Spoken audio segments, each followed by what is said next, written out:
আমরা কেউ রাজনীতির বাইরে না আসলে। আমরা যারা দেশে বাস করি, একেবারে আমি যদি আমার রিক্সা চালক ভাইয়ের কথা বলি, তার থেকে শুরু করে একেবারে যিনি রাষ্ট্র চালাচ্ছেন তিনি পর্যন্ত আমরা সবাই কিন্তু রাজনীতির অংশ। অপশক্তিটাকেই ভয় পাই আসলে। যারা আসলে ভালোর সঙ্গে থাকেন না তাদেরকে একটু অস্বস্তিই লাগে। যে প্রতিহিংসার রাজনীতি বাংলাদেশের একটা বড় দুর্বলতার জায়গা।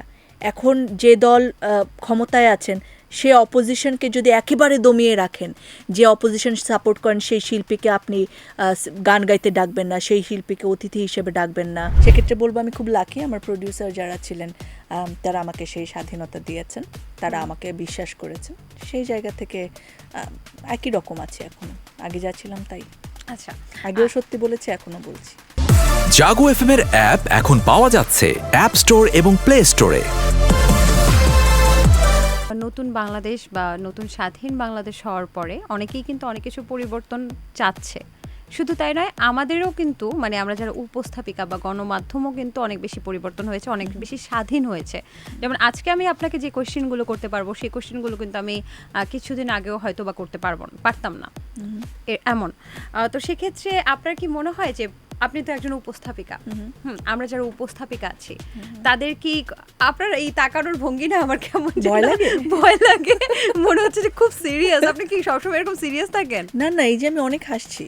আচ্ছা, অনেক হাসছেন, কিন্তু আমি অনেক মন দিয়ে শুনছি আপনার কথা। তো এই যে পরিবর্তনটা আমাদের যেটা হয় যে উপস্থাপিকার কানে একটা ইয়ে থাকে, টক ব্যাক থাকে, এবং সেখানে প্রডিউসার নামে একজন মানুষ যিনি কথা বলতে থাকে এবং তার নির্দেশনায় কিন্তু একটা প্রোগ্রাম রান হয়। আমি অবশ্যই তো তারই সব পরিকল্পনা, তারই নির্দেশনা, এবং কানে যদি কোনো কিছু ভুল করে ফেলি কিংবা কোনো কিছু যদি একটু লাইন থেকে ব্রেক হয় তাহলে কানে কিন্তু বলতে থাকে যে এটা কিন্তু বলা যাবে না, ওটা কিন্তু বলা যাবে না। তো সেক্ষেত্রে আগে কি মনে হতো যে প্রডিউসাররা কিছুটা রেস্ট্রিকশন দিয়ে রাখতো, এখন সেই রেস্ট্রিকশনটা আস্তে আস্তে কমে গেছে, এখন যেটা আসলে সত্যি, যেটা আসলে সঠিক, সেই সঠিক জিনিসটা আমি জিজ্ঞেস করতে পারছি আমার অতিথিকে? আপনার কি মনে হয়? আমি আসলে সবসময় সেটা পেরেছি আমি বলবো, এবং আমি সেক্ষেত্রে বলবো আমি খুব লাকি, আমার প্রডিউসার যারা ছিলেন তারা আমাকে সেই স্বাধীনতা দিয়েছেন, তারা আমাকে বিশ্বাস করেছেন। সেই জায়গা থেকে একই রকম আছে এখনো, আগে যা ছিলাম তাই। আচ্ছা, আগেও সত্যি বলেছি, এখনো বলছি। এখনো বলছেন। আপনি কি ভয় পান, মানে কোনো কিছুকে ভয় পান, কোনো অপশক্তিকে ভয় পান বা কোনো কিছুকে ভয় পান? হ্যাঁ, ভয় তো পাই আসলে। ভয় থেকে বলবো যে অস্বস্তি হয়। খারাপ মানুষ মানে কিন্তু তারা নানাভাবে খারাপটা করার চেষ্টা করেন। সো সেই জায়গা থেকে অপশক্তিটাকেই ভয় পাই আসলে। যারা আসলে ভালোর সঙ্গে থাকেন না তাদেরকে একটু অস্বস্তিই লাগে। আচ্ছা, ছাত্র আন্দোলন হলো এবং সেখান থেকে নতুন সরকার গঠিত হলো।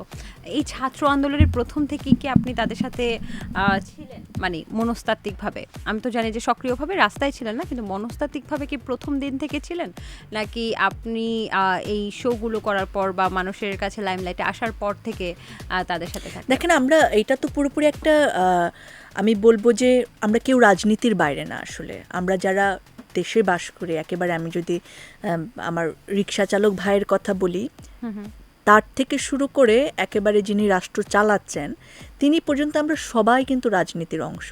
এবং একজন সচেতন নাগরিক হিসেবে দেশে কি হচ্ছে, কোনটা দেশের জন্য ভালো, কোনটা ন্যায় অধিকার, কোনটা প্রতিষ্ঠিত হওয়া দরকার, সেই জায়গাগুলো তো সবসময় জানার চেষ্টা করি। এবং মনস্তাত্ত্বিকভাবে তো অবশ্যই যেটা ন্যায় অধিকার মানুষ সেটা পাক, এটার পক্ষে তো সবসময় ছিলাম। তো সেই জায়গা থেকে বলতে পারেন হ্যাঁ, পক্ষে ছিলাম, যা কিছু সত্যি তার। আচ্ছা, তো এই যে নতুন বাংলাদেশ গঠিত হলো, এখান থেকে আসলে আপনি কি চান? আপনি তো শো করছেন যে আপনি কি চান, তো আপনি আসলে কি চান, কি পরিবর্তন চান আপনার নিজের বলতে আপনি নিজে মনস্তাত্ত্বিকভাবে কি পরিবর্তন চান? আমার পরিবর্তন না, দেশের মধ্যে পরিবর্তন চাই। আমি চাই যে এখানে আসলে সবাই বাংলাদেশের নাগরিক হিসেবে সমান অধিকার পাবেন সকল ক্ষেত্রে। সেটা বেঁচে থাকার অধিকার, সেটা নিরাপত্তার অধিকার, সেটা কথা বলার অধিকার, সকল জায়গায়। এবং মানুষকে আসলে তার ধর্ম, বর্ণ, কোন রাজনৈতিক দল করছেন সেটা দিয়ে যাতে বিচার করা না হয়। যেমন আমি এটা নিয়ে এখন খুব কথা বলছি যে প্রতিহিংসার রাজনীতি বাংলাদেশের একটা বড় দুর্বলতার জায়গা।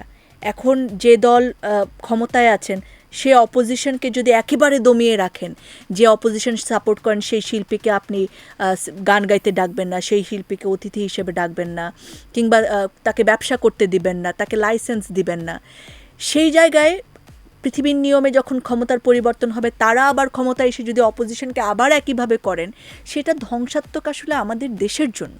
সো ওই জায়গাটা থেকে আমাদের সরে আসতে হবে। যে দলেরই হোক, যে রাজনৈতিক দলের হোক, তাকে মানুষ হিসেবে, বাংলাদেশের নাগরিক হিসেবে অধিকারটুকু দিতে হবে, তার বাক স্বাধীনতা দিতে হবে, তবে সহিংসতা অবশ্যই এড়িয়ে চলতে হবে। এবং শিক্ষা প্রতিষ্ঠানে চাই যে আমরা আরও বেশি ওয়ার্ল্ড ক্লাস আমাদের শিক্ষার যে মাধ্যম বা সিস্টেম সেটা হবে।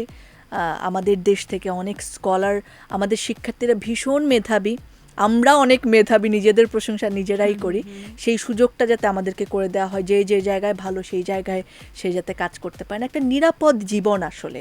এবং যেটা বলতে চাই সেটা হচ্ছে দুর্নীতিটা কমে আসুক বিভিন্ন জায়গায়, গণমাধ্যম স্বাধীনভাবে কাজ করুক, জনগণের কণ্ঠস্বর হয়ে উঠুক। আপনার কি মনে হয় গণমাধ্যম এখন স্বাধীনভাবে কথা বলতে পারছে সেটা তো এই ঘটনার পর? সেটা আসলে এত কম সময়ে বলে দেওয়াটা খুব কঠিন। আচ্ছা। এটা বিশাল বড় জায়গা, সেটা নিয়ে কথা বলতে হলে আপনার সাথে আমার রাজনৈতিক সই করতে হবে। সো সেটা আসলে চাওয়া যে গণমাধ্যম জনগণের কণ্ঠস্বর হবে বাংলাদেশে, সব সময় থাকবে। জাগো এফএম এর অ্যাপ এখন পাওয়া যাচ্ছে অ্যাপ স্টোর এবং প্লে স্টোরে।